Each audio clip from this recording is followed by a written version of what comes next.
adalah budaya positif untuk diterapkan di sekolah kita. Dalam materi CGP, pendidikan guru penggerak, kami mendapatkan materi budaya positif dan harus berbagi kepada rekan-rekan sejawat. Dan untuk itu kita mulai acara ini dengan berdoa dulu. Berdoa mulai. Selesai.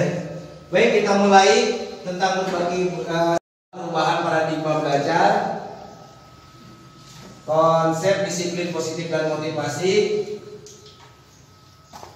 keyakinan kelas, budaya pemenuhan kebutuhan dasar, dan juga 5 posisi kontrol serta segitiga restitusi. Dari budaya positif ini nanti ini adalah semua ujungnya terfokus ke sini, dari mulai perubahan paradigma, terus konsep disiplin positif dan inovasi, kemudian keyakinan kelas, pemenuhan kebutuhan dasar manusia, 5 posisi kontrol, dan segitiga restitusi. Ini semua kita akan pelajari dalam budaya positif, yang pada ujungnya kesemuanya ini mengarah kepada budaya positif. Baik, nah perubahan paradigma belajar itu artinya bahwa untuk membangun budaya positif, sekolah perlu menyediakan lingkungan positif, aman, dan nyaman agar murid-murid mampu berpikir, bertindak, dan mencipta dengan merdeka, mandiri, dan bertanggung jawab. Nah, ini menurut, bisa Bapak Ibu baca, menurut Ki Hajar Dewantara, bahwa perubahan paradigma belajar itu adalah sekolah menyediakan lingkungan positif, aman, nyaman.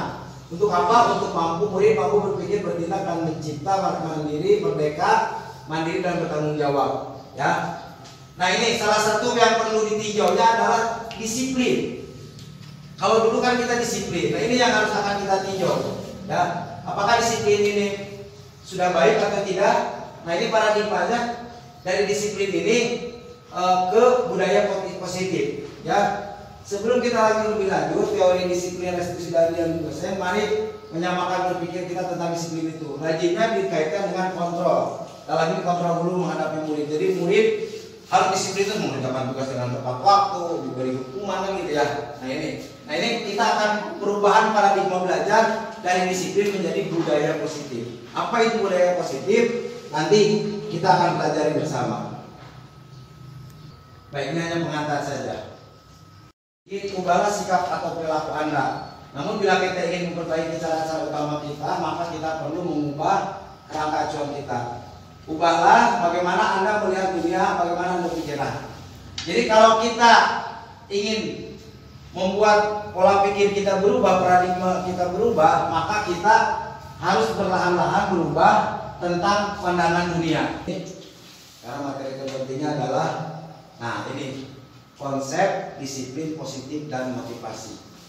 Paradigma yang akan kita rubah dari disiplin menjadi disiplin yang dulu kita kenal menjadi disiplin positif dan keyakinan kelas. Baik, kita lanjut. Ketika mendengar kata disiplin, apa yang terbayang dari itu? Atur, dipaksa ya supaya ngatur. Nah, menaati. Kebanyakan orang akan menghubung kata disiplin dengan tata tertib, tertulis, ada ya buktinya. Terus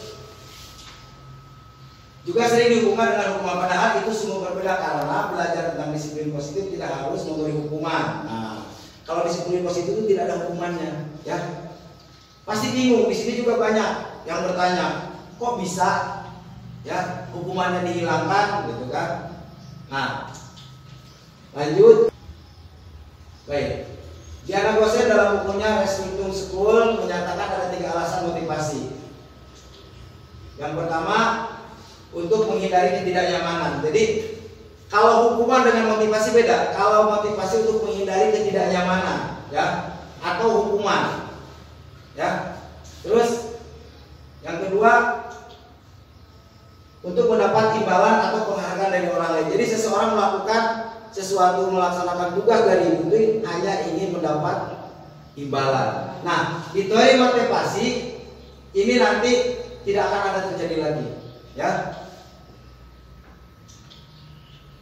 Terus yang ketiga, untuk menjadi orang yang mereka inginkan.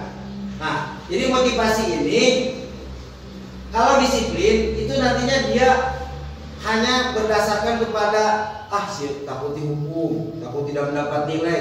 Tapi kalau motivasi membebaskan dia dari ketidaknyamanan, terus dia bisa jadi dirinya sendiri. Dia melakukan itu karena dia punya alasan sendiri.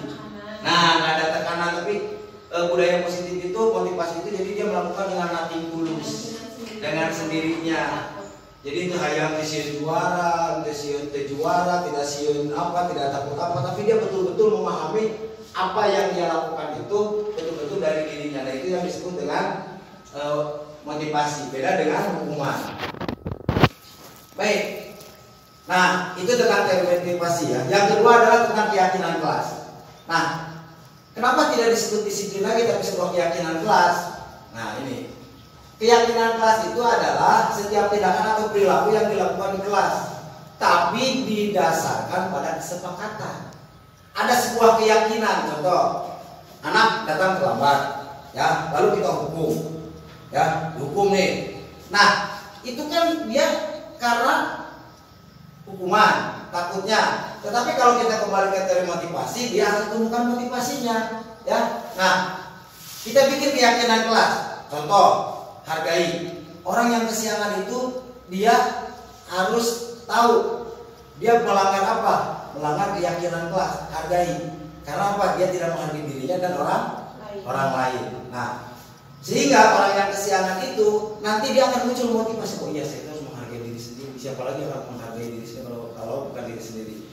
Yang kedua, dia tidak mengerjakan tugas. Nah, nanti keyakinan kelas itu ditumbuhkan. Menghargai, menyontek. Tadi saya sudah sedikit di kelas 6 mencoba menerapkan hargai itu dengan cara kalau ini yang nyontek itu langsung selamat permainannya. Tapi apa kamu menyadari kita sebelum kita mulai permainannya ini kita bikin kesepakatan keyakinan kelas sendiri bahwa apa harus ada yang kita yakini. Contoh, tapi karena menghargai dirinya dan hargai ini artinya harus hargai diri sendiri. Contoh, kebiasaan. Kalau tadi suruh baca tidak boleh sambil selanjutnya kalau melakukan membaca sambil menulis itu namanya melanggar ini keyakinan. Karena kita sudah yakin menghargai diri sendiri dan menghargai orang lain itu harus dihargai. Mereka itu jujur, kita tidak. Keyakinan kelas kita kali ini adalah harga. Harga itu satu, menghargai. Yang kedua, kalau melakukan kesalahan, pelanggaran berarti namanya tidak menghargai dan ya. Kita ulangi. Sekarang buka bukunya. Terus keyakinan kelas berarti tidak teman-teman. Kalian baca nomor 1, jadi sedikit aja Pak. Sesuai kalian mendapatkannya berapa? Mati ya. Silakan mulai dari sekarang. Keyakinan kelas sebaiknya sesuatu yang dapat diterapkan di lingkungan tersebut. Baca yang kalian tulis tadi diterapkan. Semua warga kelas hendaknya ikut berkontribusi dalam keyakinan kelas harus dihubungkan dengan murid-murid di kelas. Untuk yang menentukan atau anak yang menentukan harus semuanya. Ingat, keyakinan kelas ingat dasar manusia. Kita jalankan yang manusia itu memiliki beberapa nanti orang yang ditunjuk oleh Bapak. Nah ini sebutkan apa ini pusatnya adalah yang kamu tunjukkan. Oke, ini orangnya dengan dari kebaikan. Kalau dia duduk baru duduk. Kalau di atas dan kasih sayang. Kalau duduk di kekuasaan, kebebasan, kesenangan. Ini burung apa? Ada anak lang. Kalau di darat binatang apa? Ayam. Di atas lang, di bawah ayam. Di laut hiu.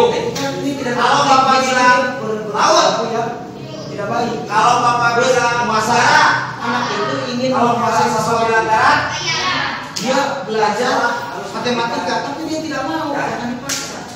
Contoh dulu, laut. Yang ditunjuk saya udara itu penguasaan, kebebasan. Ya itu kebebasan. Darat, laut, udara, darat, laut, udara.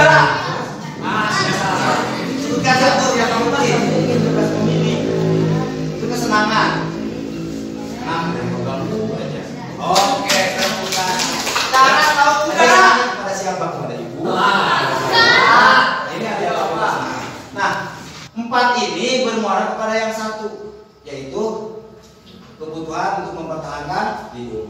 Nah, ini nih yang akan kita jadikan juga 5 posisi kontrol restitusi. Restitusi itu adalah cara menyelesaikan masalah anak. Yang bisa mengontrol itu bukan orang lain tapi diri kita, bukan anak yang harus dikontrol. Kita, kamu jangan begini, kita kan kontrol anak. Tetapi yang bisa dikontrol itu adalah diri kita. Ya. Nah, yang perlu dikontrol ada beberapa teori kontrol guru. Penghukum. Kalau penghukum, ciri-cirinya udah keras. Kamu tidak mengerjakan, kamu harus begini, kamu kenapa kesiangan, kamu, nah itu pengontrol, penghukum. Ya, kamu tidak ikut proyek, cuma ikut berdiri di depan kelas, nah itu penghukum.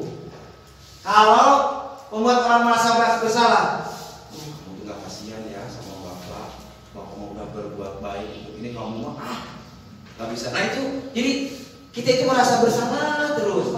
Aduh kan akhirnya. Nah ini berarti ibu mengontrol diri ibu itu sebagai pembuat merasa bersalah setiap ada kata. Kalau tadi penghukum jelas sama ya suka melakukan kan pembuat orang, saya juga sama Bu. Kalau membuat orang bersalah, jadi kalau ada setiap berdiri salah tuh galak mah enggak, kasar mah enggak, ngomongnya pelan, lemes tapi dalam, dinakutin gitu. Kamu itu gimana sih gitu. Terus teman, kalau teman sebagai teman, besok aku demi ibu ya, demi bapak, kamu besok nggak bisa lagi, besok kerjakan tugasnya dengan baik. Kenapa? Itu teman, ya. Nah kalau yang terakhir adalah yang kedua pemantau. Kalau pemantau, aduh kamu udah berapa kali nih melakukan kesalahan ini, kamu ini jadi dikontrol terus. Nah, itu sebagai pengontrol. Tetapi yang terakhir adalah manajer. Manajer ini adalah jadi lebih ke memposisikan anak, ya. Dia ditanya kenapa, terus dia itu bisa menyelesaikannya seperti apa, dia diberikan bagaimana cara menyelesaikannya, itu manajer. Nah menurut ibu dari kelima ini mana yang terbaik? Yang kelima ya. Jadi jangan dicarikan unggul lalu dihukum, jangan seperti bagus tapi nyelekit, ya. Teman hanya mengajak saja, hanya biasa saja, tidak ada ininya. Pemantau hanya berapa kali terus aja. Nah kalau manajer dia memposisikan dirinya, si anak itu ditempatkan, ya kamu bersalah, kamu ini tapi cari solusinya, terus bagaimana, itu kan ditempatkan, diatur lah kalau manajer. Nah ini ya, sudah paham Bapak ini mah Bapak itu ya. Nah itu ya tadi, jadi 3 itu cara menyelesaikan masalah untuk anak. Nah setelah anak ditanya stabil identitas, lalu anak divalidasi, ditanya, apakah kamu menyadari apa yang kamu lakukan itu salah? Ya. Keyakinan kelas mana yang kamu, atau keyakinan sekolah mana yang kamu langgar? Nanti anak mengungkapkan seperti itu. Dia akan mengungkap sendiri, lalu menanyakan alasannya dulu. Validasi itu menanyakan alasan. Menanyakan alasan, apakah dia punya alasan melakukan perbuatan itu. Nah setelah itu baru ditanyakan keyakinan kelas, ya. Karena keyakinan kelas yang mana yang dia langgar. Baik, hanya itu tentang restitusi keyakinan kelas yang bisa saya sampaikan. Untuk selanjutnya adalah sesi tanya jawab. Silakan kalau ada pertanyaan disampaikan. Lalu menurut Bapak, apa perbedaannya dari budaya positif sama tata tertib sekolah? Ya, baik. Tadi sudah disampaikan bahwa budaya positif tata tertib sekolah itu kan terlihat, ya, dan lebih kepada banyaknya hukuman.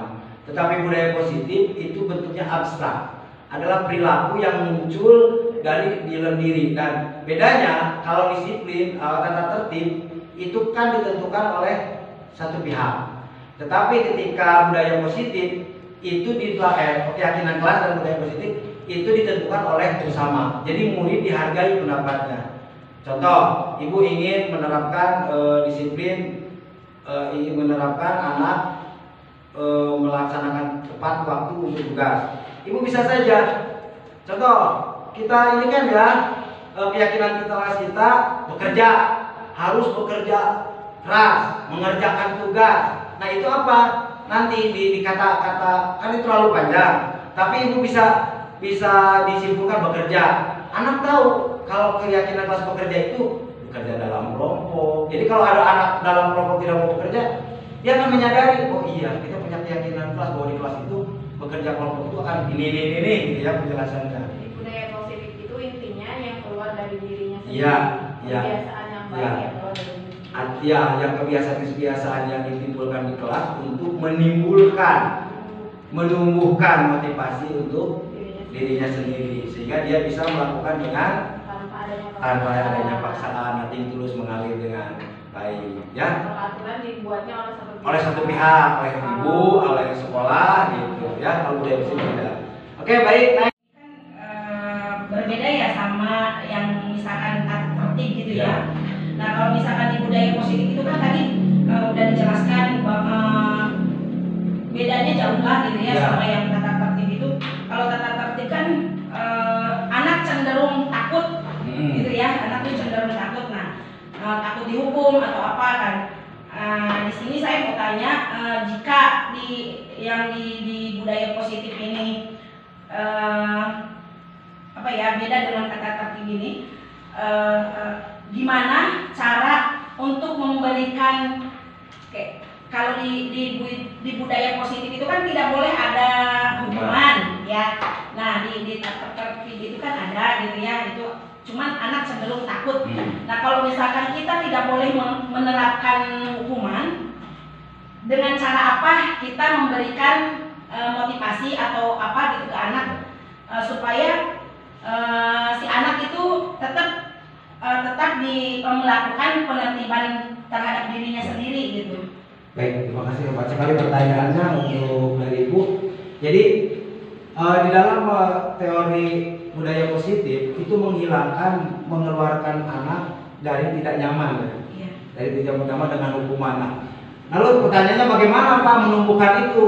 Satu yang perlu dicatat, ini pasti perlu proses panjang. Kedua, bagaimana itu bisa muncul? Itu tadi titik tumpunya pada adanya kolaborasi atau kerjasama, membuatnya itu bersama-sama. Jadi Ibu angkat dulu kasusnya. Kan di sekolah, di kelas ini penerapan budaya positif di kelas Nah. itu sendiri. baik. Penerapannya tadi di awal tahun bisa saja Ibu sebagai guru itu langsung membuat ini supaya Ibu ingin apa nih? Di kelas ini ingin ada kerjasama, ingin membuang sampah pada tempatnya. Nah itu dirangkul oleh Ibu, diajak. Kan semua diberi pengertian bahwa di kelas ini harus berlaku ini. Nah nanti langsung Ibu rangkum bersama anak-anak kira-kira mana yang akan kita terapkan nih. Jangan terlalu banyak karena itu dalam teorinya juga tidak boleh terlalu banyak. Terus bikin kata-katanya yang dapat diingat. Seperti tadi, hargai, bekerja, ya. Nah itu artinya anak akan ingin bekerja, tapi dia akan tahu ketika dia melakukan tidak bekerja, mengerjakan tugas, tidak bekerja di dalam kelompok, itu sudah hal yang ini. Nah itu yang pertama. Yang kedua, Ibu juga harus menerapkan segitiga restitusinya tadi. Ketika anak yang bersalah, Ibu harus memposisikan diri jadi manajer. Bagaimana saya bertanya perasaannya mengikuti materi ini? Alhamdulillah membedakan hukuman. Iya. Iya. Hukuman mana? Kalau perasaannya senang atau gimana? Atau kecewa? Ya, baik. Kalau keilmuannya tadi Ibu telah menemukan perbedaan antara.